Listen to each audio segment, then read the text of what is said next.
earlier this year, I watched a number of videos about a young man in Brazil who had disappeared, and he apparently was a very big fan of Giordano Bruno. And a lot of speculation was made about whether this young man had been abducted by aliens.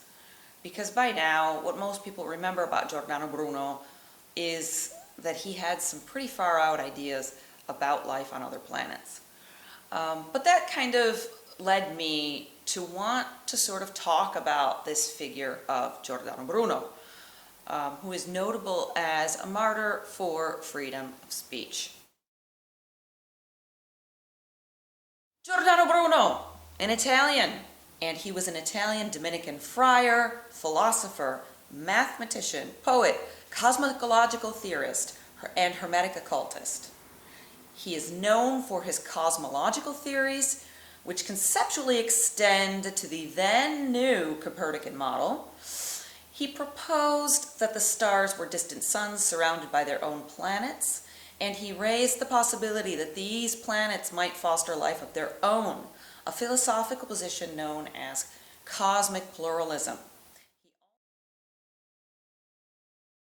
But to understand Giordano Bruno, first we have to sort of go back and talk about where Italy was at the time that Giordano Bruno was brought to the Inquisition. The church was engaged in selling what are called indulgences to people. Generally, this was done to finance big projects that they had, like, for example, the building of St. Peter's Cathedral. And over a long period of time, this kind of caused problems within the church, so much so that Martin Luther, on October 31st of 1517, posted his famous 95 Theses against the practices like indulgences on the church in Wittenberg in Germany. So basically the fallout of this was that you had a fraction of the Catholic Church that was protesting a lot of the corruption that they felt was happening within the church, that then called themselves Protestants and broke away. So we should always remember that Protestant really stands for protesters. These were people that were protesting against corruption. You had political conflicts between the church and Charles V, and in the end, Rome was sacked in 1527 by a group of people that supported Luther's ideas. And so there was a counter-reformation to sort of quell this sort of violent opposition that was happening with the church, and this led to a second Inquisition. Giordano Bruno was born in 1548, as we've said before. And if you were a young man in 1548 and you were smart and you wanted a good education, well, generally you'd sign up to become a monk, which is exactly what Bruno did. He signed up to become a Dominican monk in Naples, but he started getting himself into trouble right away. Now, he was much more taken with philosophy and the ideas that would then become science over the next couple of hundred years. I mean, I think we have to remember that when we look at the works that Bruno wrote about things like magic and alchemy, a lot of the figures that we now know as scientists were writing about these things. They were writing about astrology and humors within the body. There were a lot of misconceptions about science because we still didn't know a whole lot. And Bruno was much more interested in these things than he was in religion. So much so that he decided to change his name from Filippo to Giordano because of his metaphysics teacher, whose name was Giordano. So when Giordano was a young man and he started studying when he was 17 at the monastery, he already kind of got caught reading some naughty books in the privy, which was their version of the bathroom. And when I say naughty books, I mean he was reading some forbidden materials by a philosopher called Erasmus. And Erasmus was pretty controversial for his ideas about the lack, we'll say, of divinity, or the doubt that he cast on the divinity of Christ and the Trinity. So he was caught reading these naughty books secretly, and he also got caught stating some very controversial ideas about the divinity of Christ and the Virgin Mary. But at that time, his teachers generally, when he was a younger student, didn't want to start a case against him with the Inquisition. But as he got older, he finally became a monk at the age of 24, and he became certainly more notable, especially for his techniques on memory. He had mastered the technique of the memory castle. If any of you have seen Sherlock, he talks about having a memory castle in your head. And Giordano had developed a very good technique for memorizing information using this idea of having a memory castle within your head. And that actually got him an audience even with the Pope. He wrote things that the Pope had accepted about his memory techniques. So as time went on and Bruno became more and more outspoken about his philosophical ideas, he became more problematic. And soon he caught wind that there was going to be a report made about him to the Inquisition, and he got the heck out of Dodge. So basically he left the Dominican monastery and fled to Geneva, which was the center, Geneva, Switzerland, which was the center of Calvinism at that time. And he was welcomed there at the beginning, but then he sort of argued with the Calvinist and fled to England. And then he made it all the way to getting an audience with Queen Elizabeth, who very much appreciated his ideas. And at the British court, Italian was considered one of the languages of scholars at that time. So he was well received. But unfortunately at Oxford, the way that he spoke English with a thick Italian accent got made fun of, and well, Bruno got a little butthurt about it. He insulted the academics at Oxford, and of course fled yet again. At this time he fled to Wittenberg. He was welcomed by the Lutherans, and he began teaching philosophy in Wittenberg, but of course he argued with the Lutherans and fled Wittenberg for Paris. Bruno had this habit of, yes, making a great impression, but also being very arrogant and arguing with people about his philosophical ideas.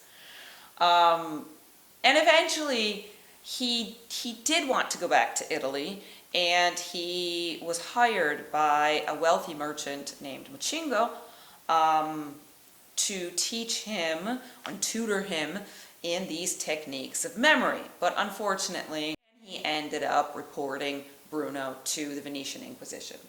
So the Venetian Inquisition was a better inquisition to deal with at that time than the others that were happening. They were pretty lenient, and Bruno had expected to be able to talk his way out of this particular problem.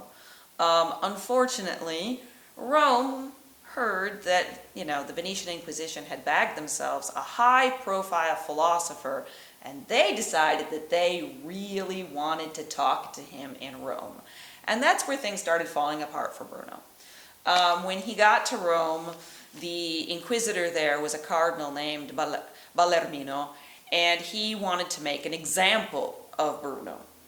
And so he built up a very strong case against him, and he built that case up on 8 problematic ideas, 8 points that he expected Bruno to recant. And the 8 points are the following. They did not want to execute Bruno. They did not want to execute a high-profile scholar. And in fact, if we look at their behavior with Galileo Galilei 15 years later, what they really wanted was for Bruno to denounce his very anti-Christian ideas, which is exactly what Galileo Galilei did. Galileo Galilei famously left the Inquisition after denouncing all of his horrible heliocentric ideas, saying, "Eppur si muove." Bruno was another story. Bruno, at this point in his life, had decided that if he could not talk his way out of this problem, as he had in the past, because this wasn't the first time that he had dealt with the Inquisition, he normally would use the defense of, what is truth? I'm talking about philosophy and not religion. But in this case, Bellarmino really wanted to make an example of him, so that wasn't going to work. Once Bruno realized that this technique was not going to work, he had to make a decision, or be forced to say things that he didn't believe, or die a terrible death of being burned at the stake. But eventually, it came time to make a final decision, and he absolutely refused to recant. And this, of course, forced the hand of the Roman Inquisition, and they sentenced him to be burned at the stake as a heretic.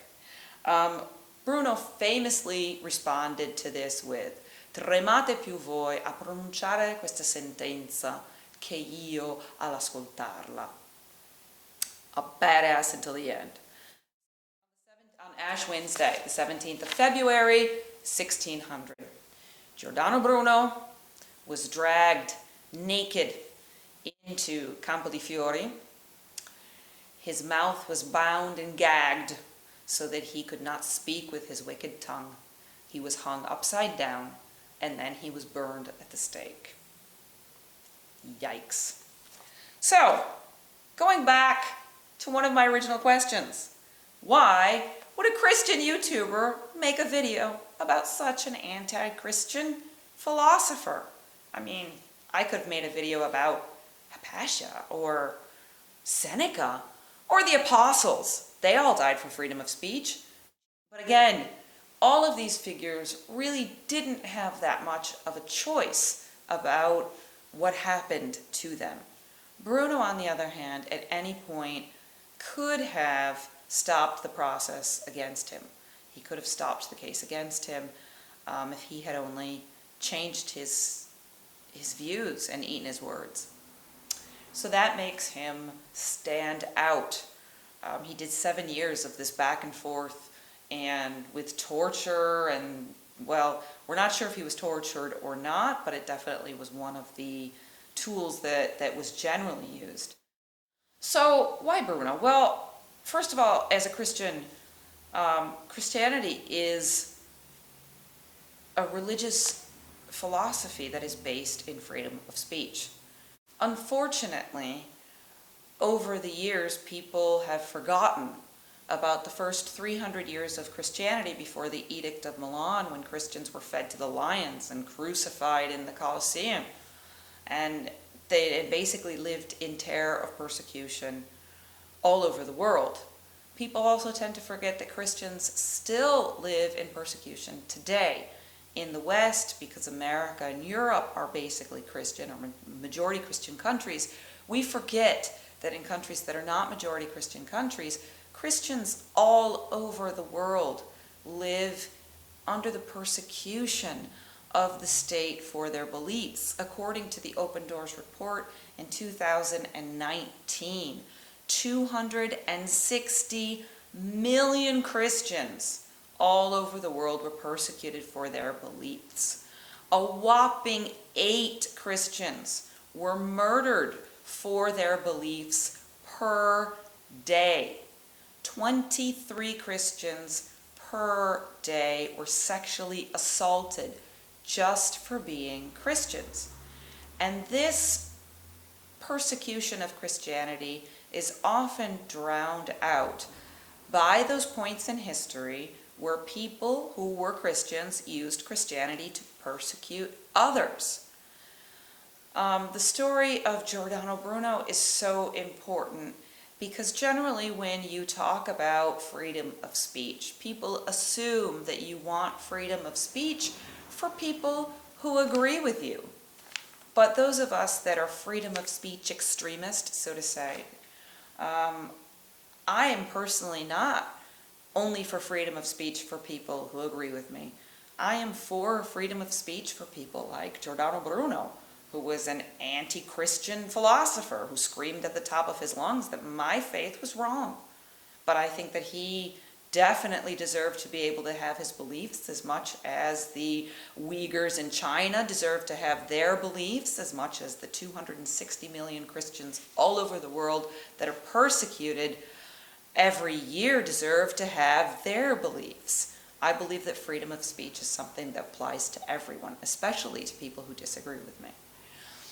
I think that the story of Giordano Bruno is a warning to all of us that any group that is persecuted, given enough time and given power, can become those that persecute.